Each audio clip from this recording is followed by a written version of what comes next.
Based on the Lewis dot structure we have learned, let's try to explain the molecular shape. So how can we get the molecular shape is based on a theory called VSEPR theory. It assumes that the shape of the molecule is determined by the repulsion. So electrons are negatively charged, so when another negative charge comes closer to it, it repels. Same way with the positive and positive repulse, but we are talking about the electron repulsion here. So we have learned that from the Lewis dot structure, we have water molecule here. So in between oxygen and hydrogen, we have two electrons, one from hydrogen and one from oxygen, and they are bonded, right? So we call this one as bond pair, and these are not bonded, so we call it as non-bonded or lone pairs. Okay, so these lone pairs repel more than the lone pair and the bond pair. So due to this repulsion, the molecule will have shape. So water molecule will get one shape and another molecule will get another shape. Depends on the number of electron around it and number of lone pairs around it, number of bond pairs around it. Okay, that's what we are going to explain in this molecular shape and the VSEPR theory. What is VSEPR stands for is valence shell electron pair repulsion, and we pronounce that one as VSEPR. Why is it important is because we can take an example, carbon dioxide and water we breathe out, right?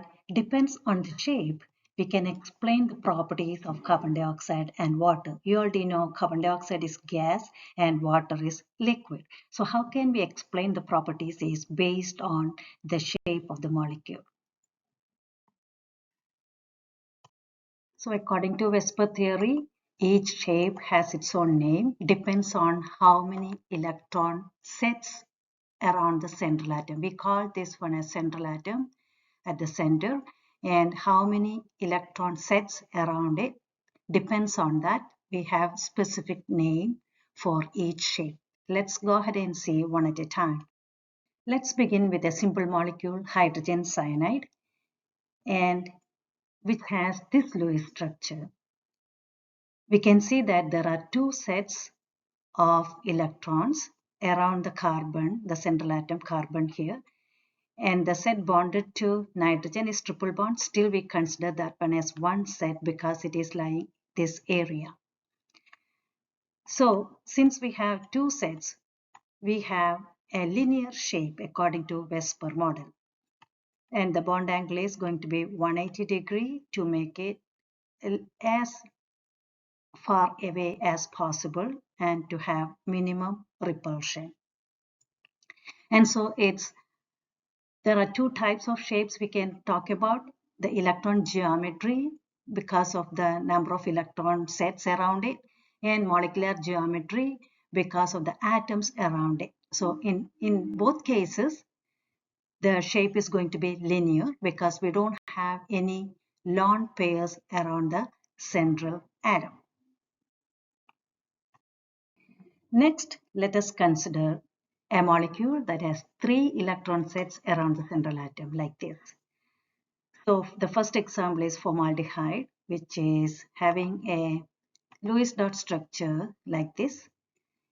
And we can see that the central atom carbon has one double bond here and single bond. So 3 sets of electron around that central atom. And we have 120 bond angle because all the atoms will move away to have minimum repulsion. And the electronic geometry because of the electron around the central atom is trigonal planar, and we don't have any lone pair on the central carbon atom. So the molecular geometry is also going to be the same name, trigonal planar geometry. It's not going to have a different shape or name. It will have the same name and shape. At the same time, look at this example. In this example, we have a nitrite ion, NO2 negative ion. So the double bond to the oxygen atom and the single bond between this oxygen and nitrogen makes 2 sets of bond pairs, and we have a lone pair here which is another set.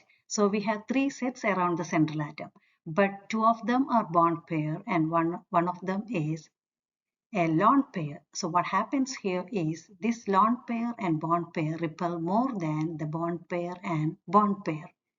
So this lone pair pushes these two bonds down, right? So because of the electron pairs around the central atom, the electronic geometry is going to be trigonal planar because three electron units or sets around the central atom. But at the same time, a distortion happened. The shape changed because of the arrangement of atoms here, and the molecular geometry is going to be bent. Now you can see that the electronic geometry name is different from the molecular geometry name. Let's move on and let's see how a molecule with the 4 electron sets around the central atom will look like. Let's take an example of methane here, which is CH4. CH4 is in the 2-dimension. We can actually, in the plane, we can actually draw like this, but you can see this is 90-degree, right? So if it is 90-degree, it's going to have repulsion. So how can it minimize the repulsion is by taking the shape of tetrahedral shape with an angle of 109.5 degree, so that it will have minimum repulsion between this bond pair and this bond pair. So this is how in 3D we will have that methane molecule with a minimum repulsion. So we call that one as tetrahedral shape.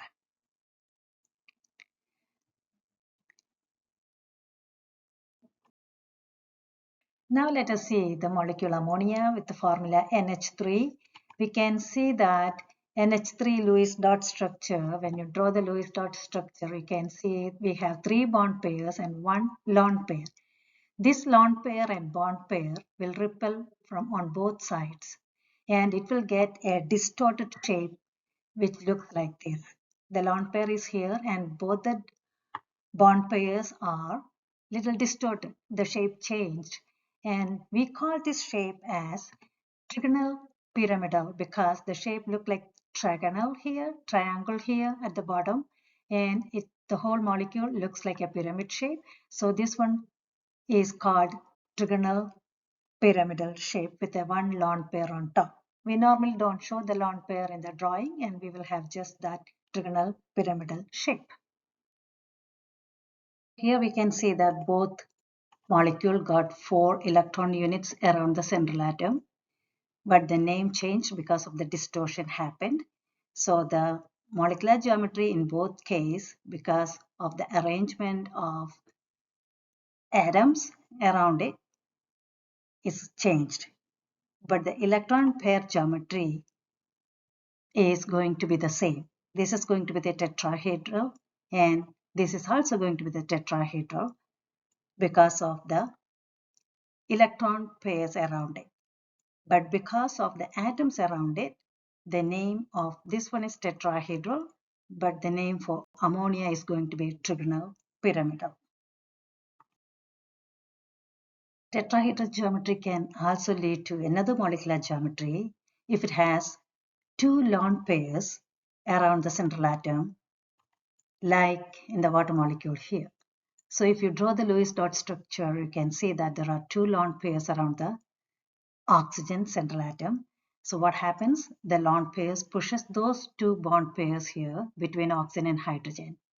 So what happens? It will take a different shape that is called bend shape.